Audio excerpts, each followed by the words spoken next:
You know, the people in power. We made them rich while the ordinary citizen was still struggling.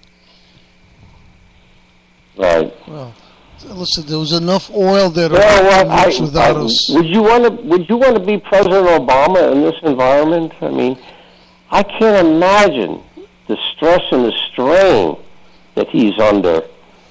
I mean, in terms of making these decisions about what to do, what will be the proper response to all these issues going on in the world. One of the most fascinating articles I read recently, I'm not sure it was Tom Friedman from the New York Times or David Brooks from the New York Times, but they were saying, whoever it was, I think it was in the Times, an article saying, does Obama have a more difficult time than Ronald Reagan had in making decisions? And the author concluded, he said, a hell of a more difficult, complex environment in which to be president, in which to make decisions based on the complexity of what's going on in the world. Where Ronald Reagan had one focus, and that was the Cold War. Our enemy, we knew who the enemy was, we knew what we had to do. Well, not only right that, now, Don, not only that, but Reagan had a Congress that, while they argued quite a bit, as, you know, reporters have said more than once, Tip O'Neill and Ronald Reagan, at the end of the day, would share a drink, okay, and they would talk, which is something that the leaders today in Congress are not even doing. And the president. No, exactly. Nobody's doing it. The president is not very pliable, Mark. No, you're just down on him, Felix. I just don't think the president is any more pliable than the Congress is. They both have their views, and they're not. Well, you know, in a way, how can you blame him when Congress has said no every time he puts something forth? A jobs bill, okay, extending of unemployment benefits, trying to help people get back on their feet again. Elizabeth Warren with her fight against the banks and Wall Street. She points out that college loans, the country makes $66 billion a year on the interest on college loans alone, and those loans are supposed to be interest-free. The students are paying more in interest than the banks and Wall Street when we loan them all that money. Okay? Right. And you come, and Dr. Mark, you come out of an educational environment, so you really appreciate that even more than, I guess, the average person. You know, I do. I remember, you know, just this week, Elizabeth Warren was talking, and she said when she went to school, she was the product of a municipal college. Like I went to Brooklyn College, she went to a municipal college where it cost her $50 in tuition, and then she had to buy her books. When I went to Brooklyn College, tuition was $75 a semester, and then you would buy your books. And I used to work out a deal with my father, because I worked in the summer. I said, in the fall, I'll pay the tuition and I'll buy my books because I have the money that I saved from working in the summer. And he paid the $75, and my parents bought my books for me in the spring.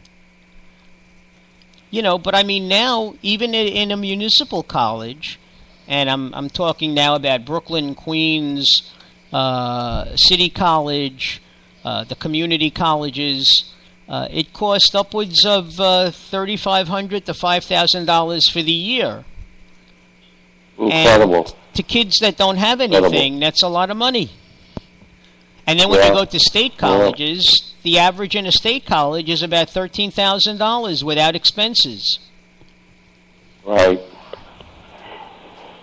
You know, you talk about education, we're talking about what you just got through in terms of the advantages you had and some of the opportunities you had. I'm about, I would say 5 miles away in Cincinnati here, where I live. I'm about 5 miles away from the University of Cincinnati, where I came here in 64 to 66 on a fellowship, a government grant. I paid absolutely zip to be here 2 years covering not only tuition but my living expenses. Before that, I was at the University of Colorado. This was a doctoral program, by the way. Before that, I was at the University of Colorado. Same thing. I came out of the Army. I was drafted in '58. Came out in '61. I went to Boulder, Colorado on another government grant. Same thing. Paid everything. And I was able to get my master's degree in Boulder, Colorado, in psychology. When I finished at yeshiva, transferring from Cincinnati to yeshiva in New York, I had the GI Bill. You want to know something? All those degrees, master's, fellowship in Cincinnati, and the GI Bill at yeshiva in New York. You know what my expenses were when I finished, after I got my license in New York? You know what my expenses were? Probably just living expenses. It looks like a donut. Zero. Wow. Zero. Now, so, you don't know my whole history, but the whole point in terms of the work that I've done, I worked 10 years beyond. I retired at 75, not 65. I felt I was giving back what I was generously gifted to get, from the government. Mm-hmm. Not zero. I didn't have to pay anything for the education that I had. Now, where the hell is the government able? Where are these kids, these young kids, able to have that kind of opportunity these days? They don't. But here in my case, I'm telling you, it paid off. And some of the big arguments I had with members of my own family, including my own brother, is, government is terrible, big expenses. Listen, I paid back society what I was blessed to be given, when I was much younger. And boy, I'll tell you, I have a deep, deep gratitude for that. One of the things that they said on the talk show yesterday was that, people want less government in their lives, and that becomes very true until all of a sudden you need government in your life, okay? Of course. You apply for Medicare, or something happens and you need FEMA, okay? Then all of a sudden you want the government to get involved in your life, Right. Exactly. Hey, Don. Exactly. Don, when you were going to school, was it the Republicans in charge, Democrats? Well, let's see. I got drafted in '50. I came out of college in '58. So let's see. It was the Eisenhower administration. It's Republican. Yeah.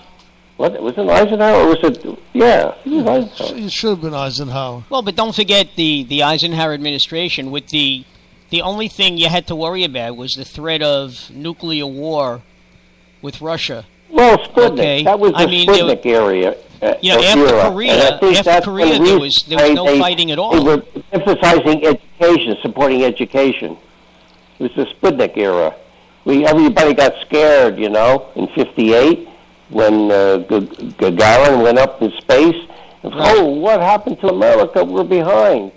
So they started supporting education, training and education, as I recall. Then of course it was the Kennedy administration, again supporting students in terms of training and education. So my argument is, we need to support our young people in terms of math, science, liberal arts, whatever. We need to support, because this is the future of the country.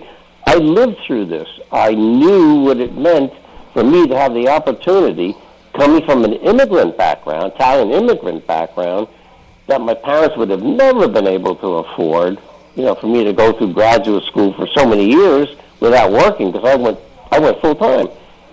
We need to be more supportive of our young students. It's true. It is sad. And it is sad. most of the other parts of the, I guess, the Western world does supply education basically for free. Absolutely. I'm sure China does.